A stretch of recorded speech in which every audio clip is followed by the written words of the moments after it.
Ladies and gentlemen, fellow Toastmasters, honored guests, reflection is crucial if we want to move forward and improve ourselves. This began to dawn on me last summer, a time where teenagers such as myself seem to think a lot less.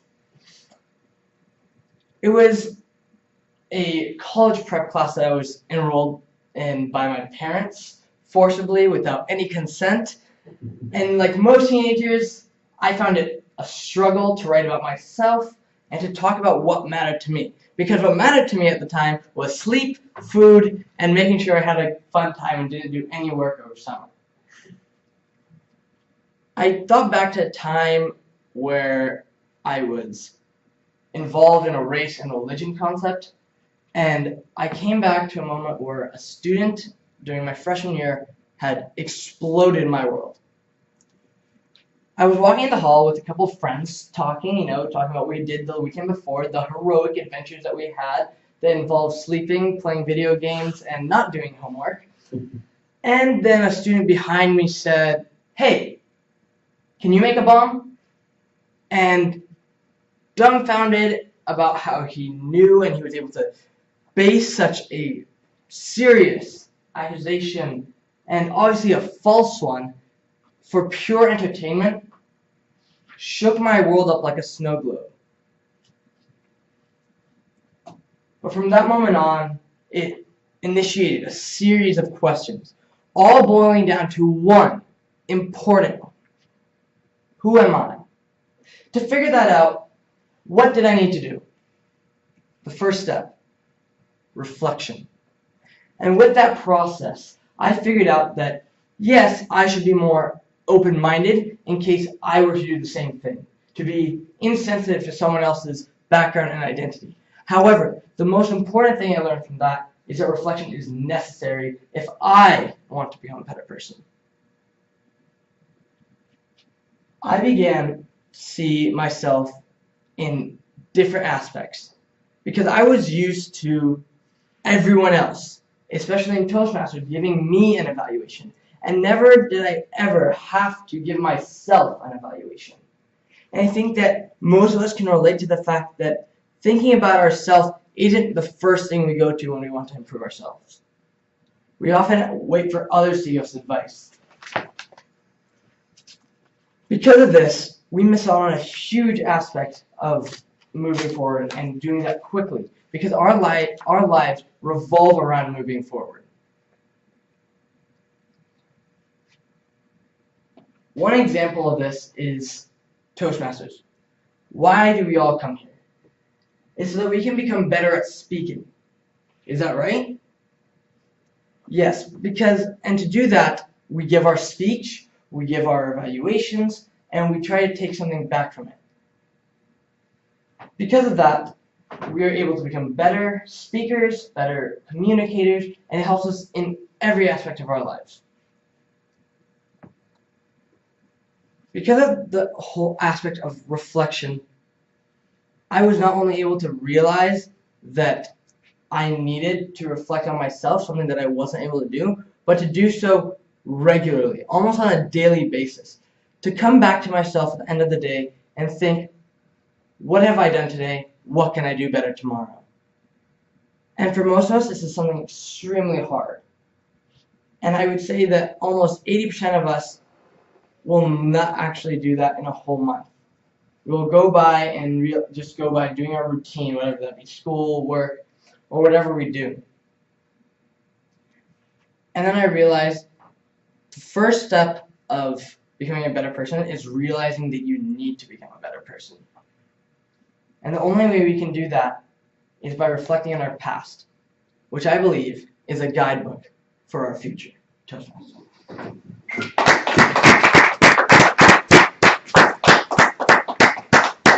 All right. Let's start our evaluations on this side of the room. Saad, would you like to begin? Sure. So you're in 11th grade? Wow. Can I see your ID? So that was an excellent speech. I really liked your use of vocal variety. You had really good eye contact. You had good gestures. You had a couple picture words, which I love. Snow globe. And there was one last one, I just missed it. Or I'm forgetting it now, but let's see. I had a hard time following along with the speech, so maybe if there was a rough outline. That's all I have for stuff. Thanks. Good. It was really good. Again, I agree. For being in 11th grade, you're doing a great job. And the only few things I could suggest are possibly you used good gestures, but you consistently used going like this quite a bit. So I would use that a few times to make the strongest points, and even just having your hands down by your sides can be okay. You don't always have to be doing a gesture. But again, use them to emphasize. But you did a great job, like talking about went back then, and pointing backwards. That was good. So a lot of your gestures really did add. The only other thing I would say is a little bit more vocal variety. You used a pretty consistent cadence through. So if you think about a little bit more of just changing it up for when you're making really strong points versus, and then I did this, and my parents did this to me. And just a little bit more changing the speed and the cadence a little bit. But wow, I wish I was doing that. Great. Yeah, very well done. Practice as a parent. Something that I'm going to have to piggyback on Kate's, though, is the cadence. For me, near the beginning, it felt kind of fast, and your energy seemed nervous with the gestures. But then as you got into it, you started to get better, and there weren't very many pauses leading up to a certain point, and then there were purposeful pauses sprinkled throughout. That was good, but I would say try and loosen that more towards the beginning of the speech as well, so that you can have a similar structure throughout.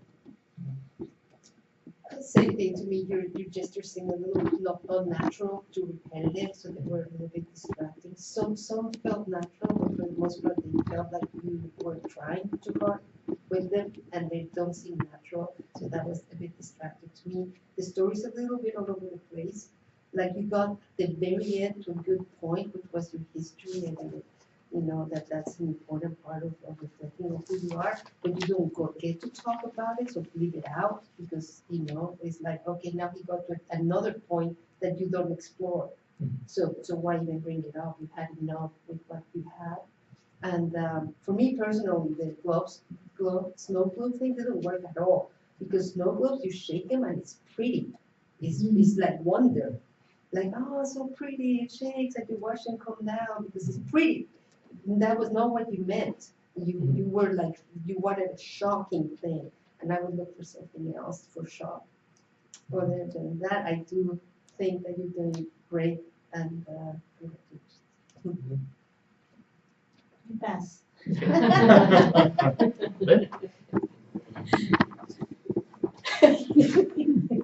That's his mother. But anyway, yeah, I agree with the comments. Very nice speech. Very nice speech.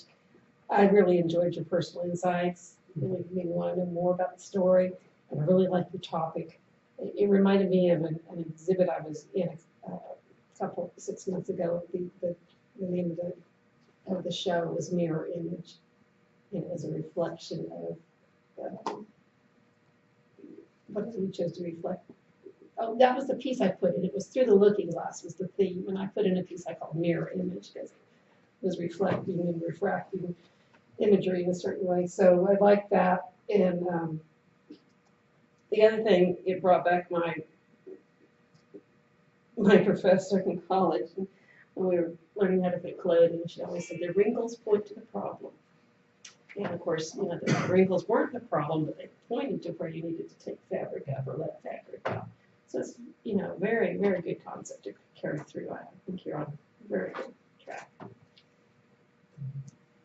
I like the speech. I pass on to you. Okay. Excellent.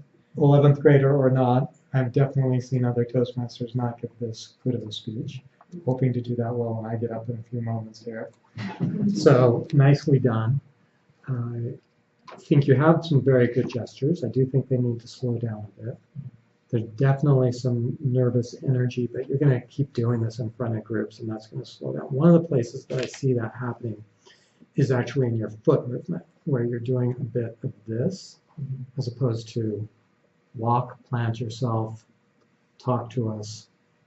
In this room, I find this room a little bit difficult because the tables are pushed up so far and there's not a lot of space up there. But still, moving purposefully, I think, will help you a lot. I think pause a little bit more when the kid behind you asks, hey, can you make a bomb?